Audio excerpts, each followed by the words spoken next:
someone a pill, it's inactive. But as soon as you give them that pill, it has an active effect on the body. So generally, they would class the placebo effect as the effect of an inert agent that has an effect on the body. But how can something that's inert have an effect? So a whole host of debates, a load of research papers out there that are actually specifically designed to question what the placebo effect is and how to define it. But one of the best definitions that I've seen is that it's a psychobiological phenomenon.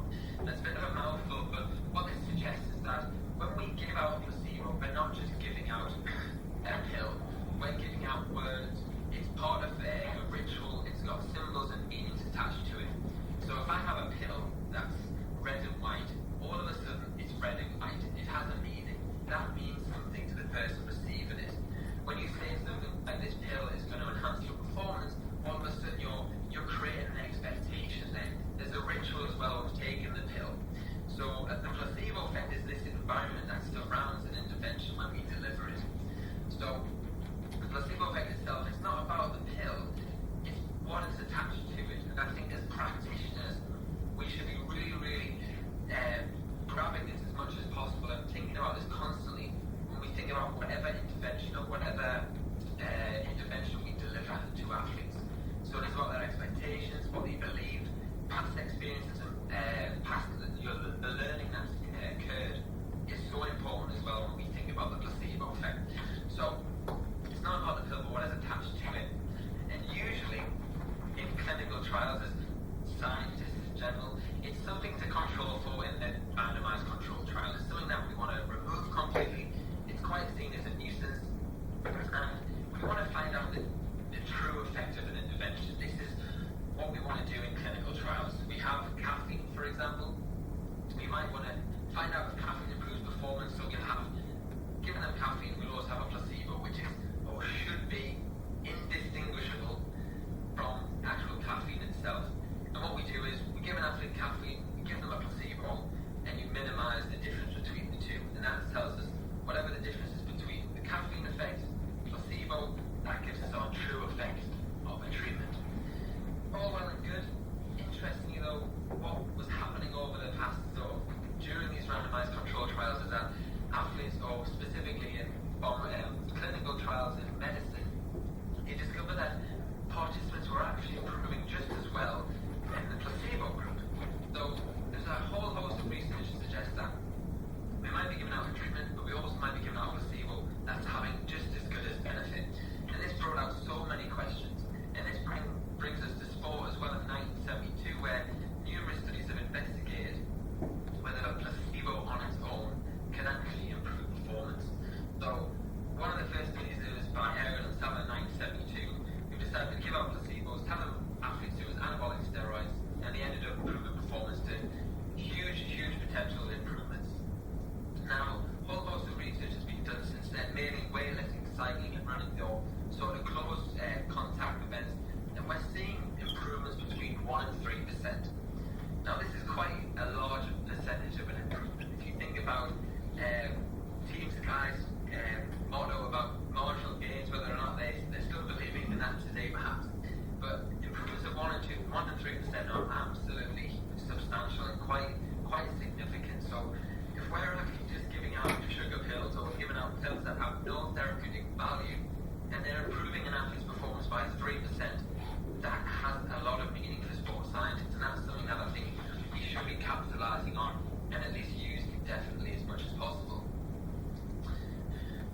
But one of the first studies, or one of the best studies that I've seen out here, is by Maximising 2000, and they replicated the aerodynamic sample study from 1972, and they did it a little bit better.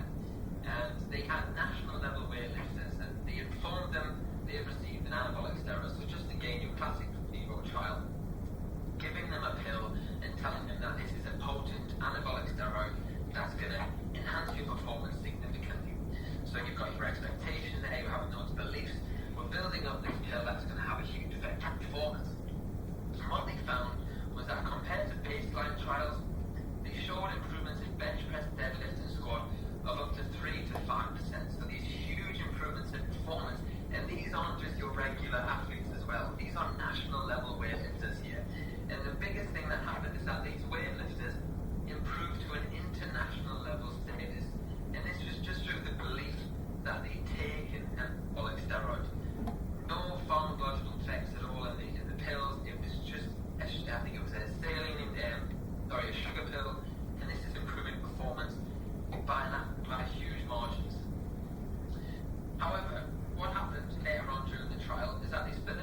that expectation just a little bit more. So they split them again into two groups. So there's 12 athletes, split them into 6. So if the first 6 were carried on, said they were still getting steroids, same pill again, you're having an anabolic steroid study.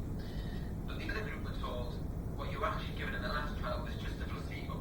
You weren't given any anabolic steroids. It shouldn't have improved your performance, and unfortunately, we deceived you guys. So the informed steroid group went and carried on and did some more tests, carried on pretty much the exact same. 3.5% for bench press, 4.2% for deadlift, and 4.4% for squat. So similar improvements in performance, still believing that they're taking steroids. Whereas the athletes that were told that they were given a placebo smashed right back down to baseline. Didn't think they would improve performance. Absolute massive negative effect, you could perhaps say, and we're seeing reductions of 1.7, 0.4, and then around a 0.4% improvement. So the influence and expectation has on an athlete's performance from this study really highlights how important the words and the information we provide to athletes is. And that is significant from, around about 4% in squat performance just through an expectation. So really interesting study showing how our beliefs do influence how our supplement can influence our performance. One thing that I want to touch on as well is that placebo is not always positive. Now there's this idea that you could give an athlete an expectation, but what happens if that expectation is negative? And this is what we call a nocebo effect. So B.D. Coleman and Ford in 2007 looked at the nocebo effect with 42 team sport athletes and had them run 3 by 30 meters as fast as possible. Team sport athletes were then split into 2 treatments. We have a positive treatment, your classic placebo trial. Here's a pill, it's going to improve your performance by 2-3%. The negative expectation, though, given the pill the exact same colour, the exact same look, feel,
idea that you have a pharmacological effect of a drug, which is the black bar graph there, compared to the blue one, which would be the placebo component.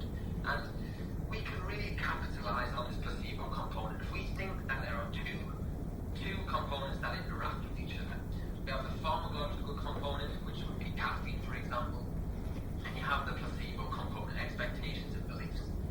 Now, as practitioners, we should really be aiming to maximize the placebo component in every single treatment that we deliver. We want to maximize those expectations, those beliefs. So when we're giving out a treatment, we're making sure it's this big white figure here. We're not reducing it. We're making sure that when we're giving a treatment to an athlete, there is no head. We're maximizing the headroom, you can say. So how can we perhaps capitalize on it?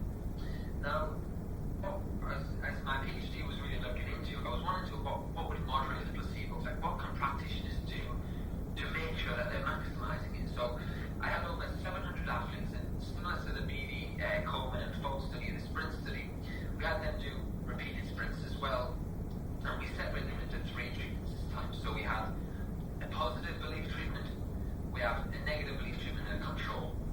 So in the positive belief treatment, I give athletes 2 capsules this time and told them it was going to have a beneficial effect on their speed. Negative belief treatment, same again, given the capsules, but this time told it's going to have a negative effect on their speed. Control condition, told nothing, given nothing. So your classic, just to find out what will happen if you do another sprint and how it will affect their performance. One thing that I wanted, what we also looked at as well, we give them a whole lot of questionnaires beforehand. One of the things that really came out in the analysis was this idea of the athlete's intention to use sports supplements. So athletes' prior experiences, athletes' prior intentions to use sports supplements really might have influenced the effectiveness of the treatment. So from the results, on average, we discover that when athletes are told that again, so being negative, they show a reduction in performance of around 1.5%, we're seeing here. 1.5% reduction in performance compared to your control and your positive belief. However, we see no placebo effect whatsoever, which was a bit of a shame. I had 700 athletes thinking that I'm going into this study and I see no placebo effect whatsoever. But it was quite interesting to see that the negative expectation has a huge effect on performance, whereas positive, perhaps not so much. But fortunately, seeing how I had 700 athletes, I could really play with the data as much as as any statistician would love. You can really play with that data and find out things that might influence it. And one of the things that came out was this intention to use sports supplements. And what we discovered was that those that were not intending to use sports supplements actually ran slower compared to control when they were given a hypothetical sports supplement. And this was quite a moderate effect size of 0.4. So those not intending to use sports supplements didn't respond to the placebo whatsoever. However, when you look at those intending to use sports supplements, we're seeing that they actually ran faster compared to the control. So perhaps seeing a bit of a relationship here between intention influences how well an athlete might respond to a placebo treatment. And we're seeing significant differences between the positive, those intending to use supplements and those not intending to use supplements. Again, an effect size of around 0.5, and you can see the difference here in performance as we get progressively, the larger the intention, the more the athlete responds to the placebo. So to put that into a bit easier terminology, because I get confused with the numbers, is that the importance of intention, it seems to influence the direction and the magnitude of the placebo effect. So that perhaps could question, if athletes don't intend to use a treatment, are they actually benefiting from it? Do they actually get the most out of their treatment if they're not intending to use it? You think about all the interventions out there, specifically with physical activity or any sort of supplement, nutritional plan. If the athlete doesn't intend to use it, are they actually benefiting from it? So very interesting question. So a treatment may be more effective when an athlete intends to use it. And I think that's very, very interesting for any sort of intervention, treatment, practice, whatever you're doing, making sure that when you go away, that athlete actually wants to do it or intends to do it in the future, because if they don't, they might not actually benefit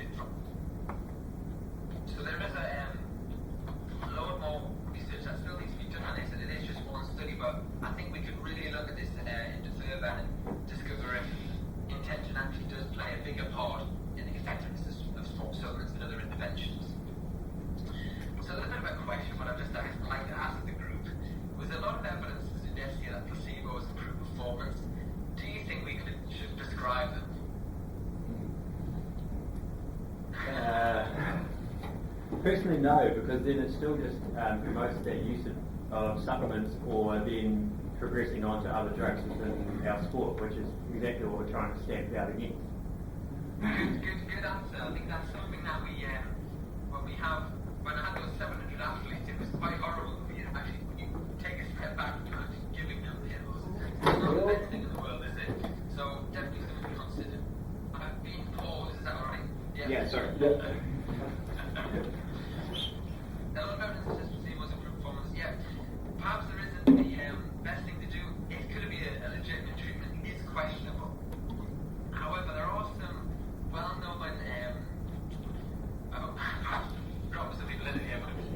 some well-known examples here of placebos in real life. And one of them is by Willie Boyd. This started at the Tour de France in 1997. Now, without going into all the drugs that were going on at this time, the doping that's happening, Willie Boyd injected Richard Morong with a magical substance during a time trial stage. Now, Richard Morong was one of the best athletes in the peloton at this time, and he's a French athlete as well, so there was a lot of pressure on him. And he was going into this time trial stage quite nervous, quite anxious. He wanted Willie Boyd to inject him with a substance, but Willie Boyd knew that if he injected anything on the day, he'd end up failing a drugs test. So what he told him, he injected him in his backside and said, right, I'm giving you this magical substance, you go on and you write the time trial of your life. This is exactly what Varane found. He found that when he was given this magic capsule, this magic injection, he wrote the time trial of his life, and he said he felt good. He felt absolutely amazing as he was doing it. But Willie Boyd only injected a small amount of glucose. There was no sort of big benefits that Richard Varane should have been getting. So quite a real-life example of here of how sort of your athletes, support personnel here are influencing athletes' performance through real-life placebos. Another example is through Harry Gallagher, not as sort of contentious, but you've got Harry Gallagher, the Australian swim coach, who was quite famous for altering the watches and clocks in the pool. So he would make them think that they're going slower, the athletes would train harder, try harder, and by the time the competition came around, they were able to swim faster. So quite two ends of the spectrum here, how practitioners are able to capitalize on the placebo effect. But again, how ethical is this?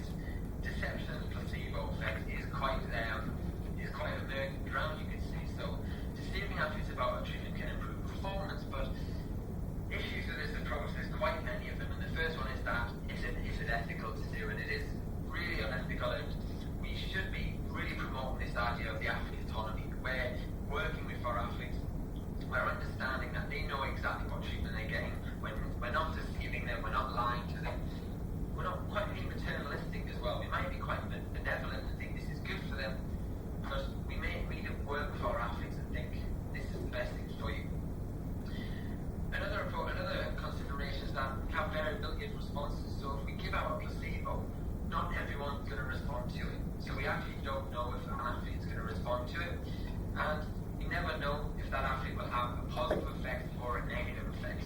Nocebo effects are out there, and if an athlete comes with negative expectations about treatment, they might actually respond negatively to it as well. And then finally, this idea of headroom for improvement. If an athlete responds to a placebo, if that's 1 or 2%, there's 1 or 2% that's a bit untapped there. And as a sports scientist, we should be really looking into going, right, what's that? What are you missing? I'm definitely of the view that if an athlete is at their peak of their career, if they're at the Olympics or at the biggest competition of their career, and they're thinking that they're going to perform to the best of their ability, have the belief, have the expectation, whatever it is, a placebo is not going to do anything. When they've got that biggest improvement in performance, placebos won't do anything. But if we're seeing this headroom, if that's because of a psychological deficiency, if that's a nutrition deficiency, whatever it is, as practitioners, we should be aiming to fill that. We should be able to plug that gap through legitimate treatments.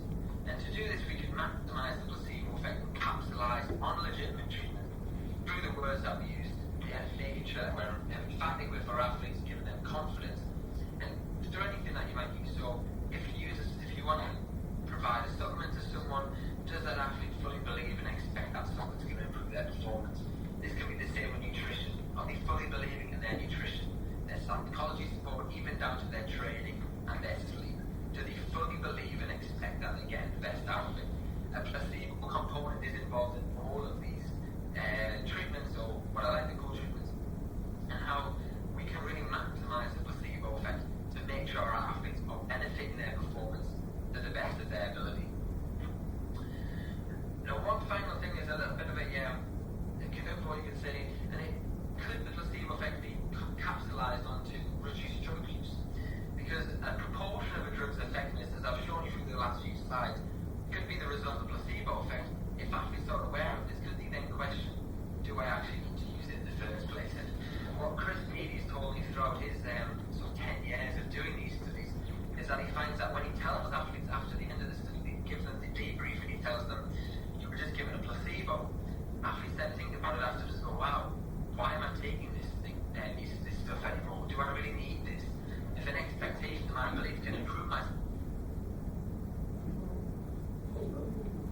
supplements that.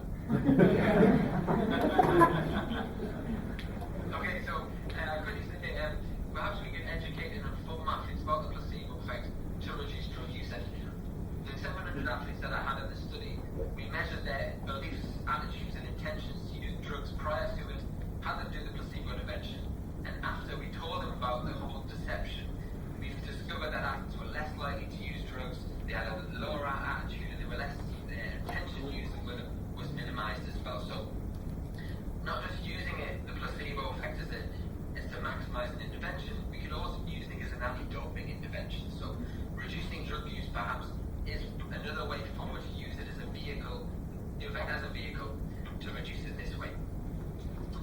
So in conclusion, the placebo effect is a genuine psychobiological phenomenon. I've had a lot of conversations with physiology who seems to accept that the athlete's body is from the neck down. Nothing seems to happen up here. It is definitely an interaction between our physiology and our psychology, and it's about making sure that the expectations and beliefs that athletes have does have an impact on performance. It's shown to improve performance around 1 and 3%. Now you think of many interventions out there, how confident can you say that the intervention that you're given or the treatment you're given can improve performance at that magnitude? Placebos have shown to improve performance up to 3%, and sometimes more. So as practitioners, we have the ability to tap into this, so we should aim to maximize the benefits of our treatment, to enhancing the belief, enhancing the expectations, so our athletes really understand and really know that it's going to benefit their performance. Any questions? Thank you.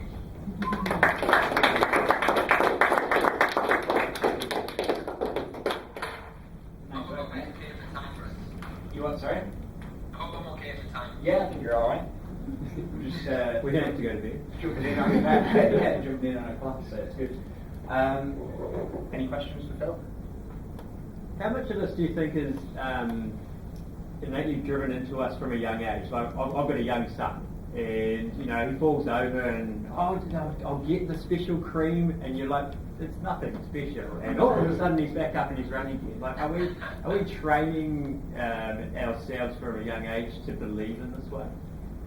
I think from an evolutionary perspective, though, if you think about way back, as we evolved, that is how medicine became about. We would look to someone like a shaman or some sort of tribesman to say, I need help, and we evolved as social creatures to be healed by one another.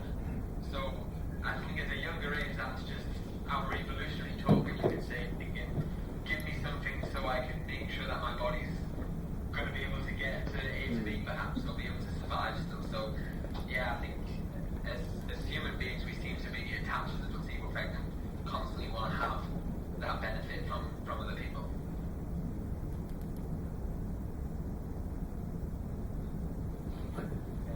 You got a question? I don't. Should we be doing a better job, and I say we being coaches of athletes more than anything, of mental training? Yeah. So should we be... As a coach then, should we be, if we're talking to coaches or coaches ourselves, should we be doing a better job around that mental training of an athlete and encouraging them, or like to say, the power of those words that we're using, we actually should be using that more to our effect?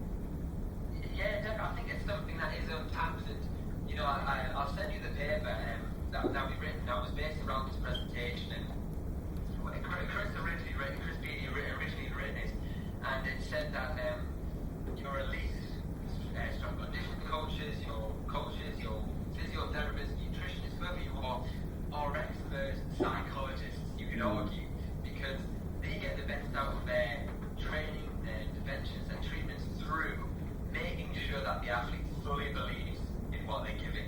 So if an athlete can tap into it, if a coach can make sure that whatever they're giving an athlete, they're going to believe in fully, 9 times out of 10, that athlete is going to benefit from it. You think about any sort of famous coach, it's always that one athlete that seems to get it, but they always seem to produce more and more gold medalists or whatever it is.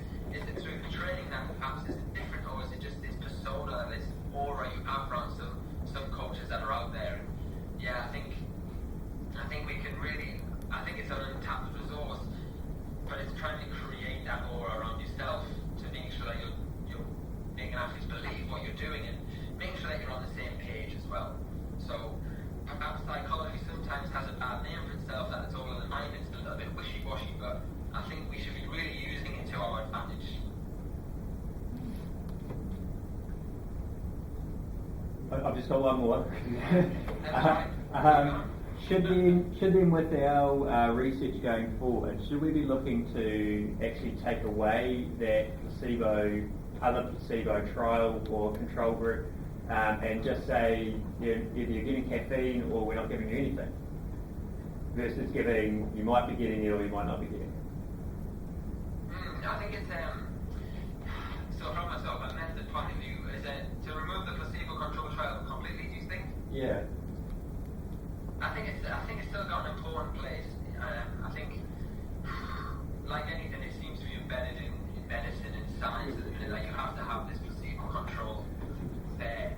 It's an interesting question to ask, and I still think it has a place to be able to say, as long as the research that you're doing, because in badly run experiments or badly run science, you can see the placebo trial you can tell that you're in the placebo group. So take exercise, for example. Everyone's raving about the benefits of exercise, but you could argue, though, there's never been a solid placebo control for exercise. So how can you make sure when you're giving someone exercise and someone a placebo of exercise, we can't do it? It's absolutely impossible. So how we need to make sure that when we're doing our interventions or when we're running our clinical trials, the placebo is totally identical. And another one is like beetroot juice. I think in the previous studies in 2009, they would use blackcurrant juice to examine the effect, to compare against actual beetroot juice. So as soon as you take a shot of blackcurrant juice, you would know you're in the placebo group, and all of a sudden your motivation or expectations are reduced, and you don't know that. So I keep the placebo trials in there, but just making sure that they're indistinguishable. It's totally indistinguishable, so you can make sure whatever you're finding in the real supplement or the real trial, we're seeing the difference there.